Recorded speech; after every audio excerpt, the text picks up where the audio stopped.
श्री राम ज्योतिष India YouTube channel में सभी ज्योतिष प्रेमियों का स्वागत है।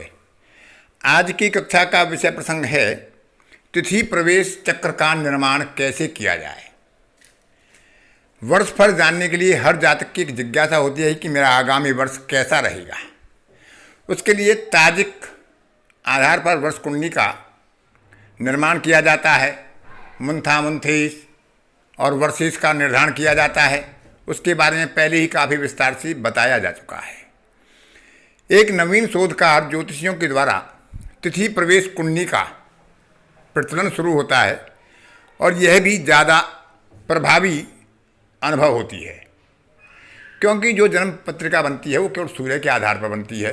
वर्ष कुंडली की जो पत्रिका बनती है और इसमें सूर्य और चंद्रमा के आधार पर जो तिथि का निर्माण होता है उसके आधार पर इसका निर्माण होता है। किसी तिथि विशेष में किसी जातक का जन्म होता है तो सूर्य और चंद्रमा में एक विशेष दूरी होती है।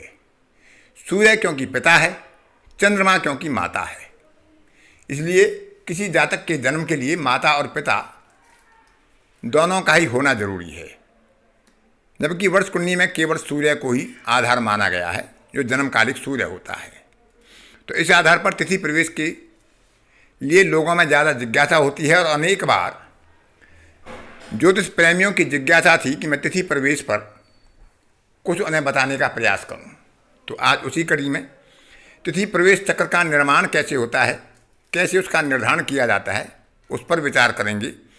जगन्नाथ होरा में इसका आसानी से हम निर्धारण कर पाते हैं सॉफ्टवेयर की सहायता से।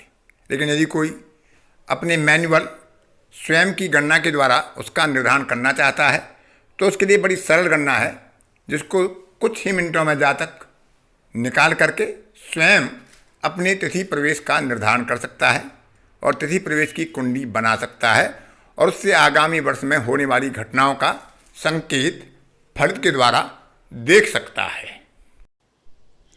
ताजिक वर्ष प्रवेश की तरह ही इसी में दशाओं का भी उपयोग किया जाता है, गोचर का उपयोग भी किया जाता है।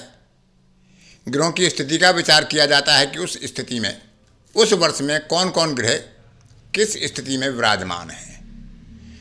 क्योंकि वर्षफल जानने के लिए केवल सूर्य को आधार बनाया जाता है और तिथि प्रवेश के लिए सूर्य और चंद्रमा का जो एक विशेष अंतर होता है जन्म काल में, उसको आधार बनाकर तिथि का कितना भोग हो चुका है उतना ही भोग जन्म काल में, जब उसी वर्ष में जहाँ सूर्य की संक्रांति पड़ेगी उसमें जब वही स्थिति उसी तिथि में उतने ही भोग पर आती है, तब उस पर तिथि प्रवेश का निर्माण किया जाता है, जो तार्किक स्तर पर अधिक प्रमाणिक फलादेश में सहायक सिद्ध होती है। इसकी गणना का और निर्माण का बड़ा ही सरल सूत्र है, जिसका उपयोग करके कोई भी व्यक्ति तिथि प्रवेश की कुंडली का निर्माण कर सकता है। आगे उसे उदाहरण के साथ बताने का प्रयास करूंगा ताकि आप सरलता से उस गणना को कर सकें। जिस तिथि में जातक का जन्म हुआ है, जिस वर्ष में जन्म हुआ है, उस वर्ष में जिस तिथि में जन्म हुआ है उसके प्रारंभ काल से लेकर पूर्ण होने के काल तक का अंतर निकाल देते हैं घंटा मिनट में ही, कि वह कितने घंटे कितने मिनट की तिथि है। उसमें हमारा जो जन्म समय होता है उस जन्म समय को तिथि के पूर्ण होने से हीन कर देते हैं, उसके अंतर को निकाल देते हैं कि तिथि के समाप्त होने से कितने घंटे मिनट पहले जातक का जन्म हुआ है। तो उससे हम एक परसेंटेज निकाल देते हैं, प्रतिशत निकाल देते हैं कि कितना प्रतिशत उस तिथि का भोग शेष है। तो जिस वर्ष में हम वर्ष प्रवेश के लिए तिथि प्रवेश का साधन कर रहे हैं उसमें भी हम फिर तिथि का भोग देखेंगे कि कितने घंटे कितने मिनट की तिथि है और उसमें जो प्रतिशत भोग शेष है वो किस वक्त पड़ता है, और उसी समय पर हम तिथि प्रवेश कुंडली के लिए एक वार्षिक कुंडली बना लेंगे, जो हमारी तिथि प्रवेश कुंडली कहलाएगी।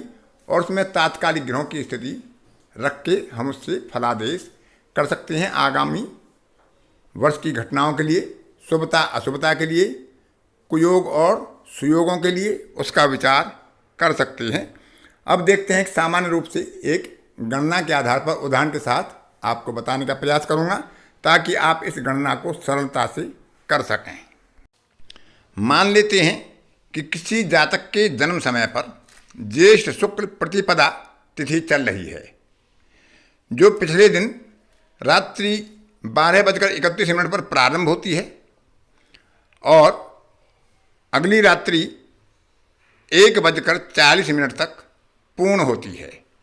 तो दोनों का जब हम अंतर निकालते हैं तो यह अंतर होता है 25 घंटे 9 मिनट। इसको हम मिनटों में परिवर्तित कर लेते हैं तो 1509 मिनट होता है। यह उस तिथि का पूरा भोग हो गया।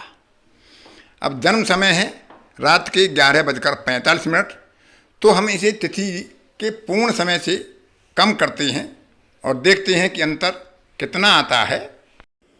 तो घटाने पर देखते हैं तो यह अंतर होता है 26 मिनट।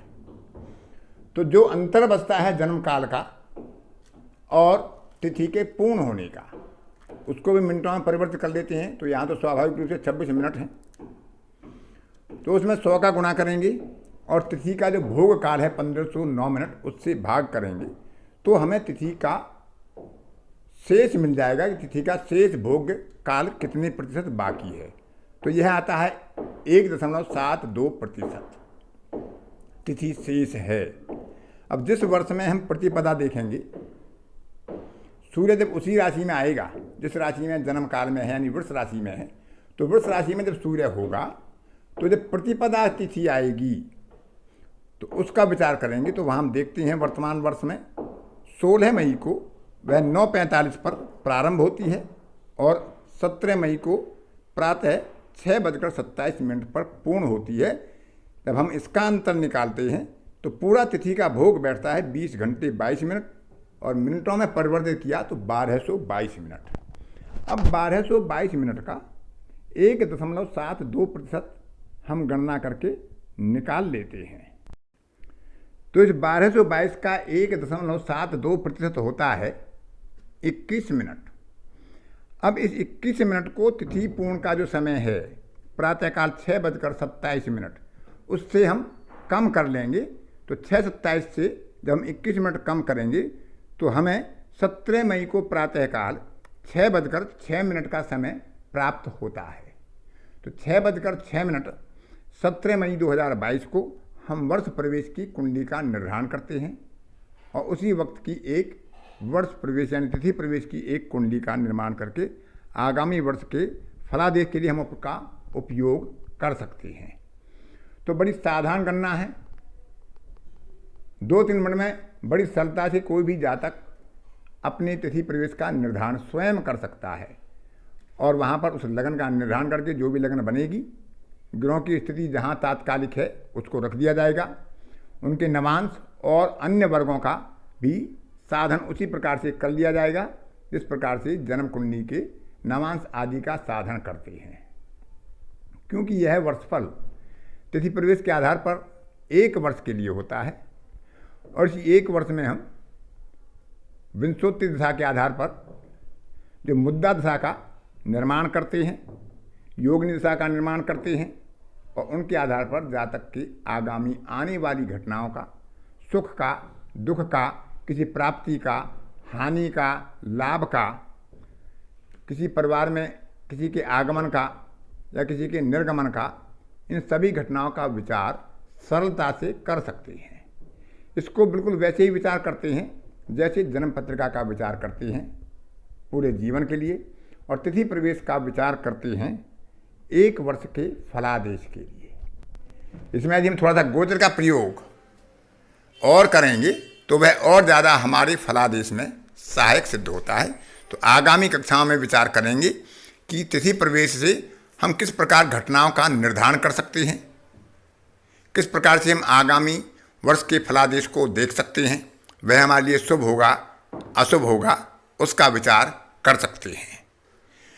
तो इस तरह से आज तिथि प्रवेश की कुंडली का निर्माण कैसे किया जाता है हम स्वयं उसका निर्धारण और साधन कर सकते हैं। सॉफ्टवेयर मैंने आपको बताया कि जगन्नाथ होरा एक फ्री का सॉफ्टवेयर है, उसको आप अपने लैपटॉप में या डेस्कटॉप में डाउनलोड कर सकते हैं और उसमें तिथि प्रवेश की प्रक्रिया सरलता से आप देख सकते हैं कि तिथि प्रवेश किस समय हो रहा है और कौन सी तिथि प्रवेश की कुंडली का निर्माण वहाँ पर हो रहा है। तो आज की कक्षा में इतना ही। अन्य किसी कक्षा में फिर किसी नए विषय के साथ आपसे मुलाकात होगी। तब तक के लिए अपनी वाणी को विराम देता हूँ। धन्यवाद।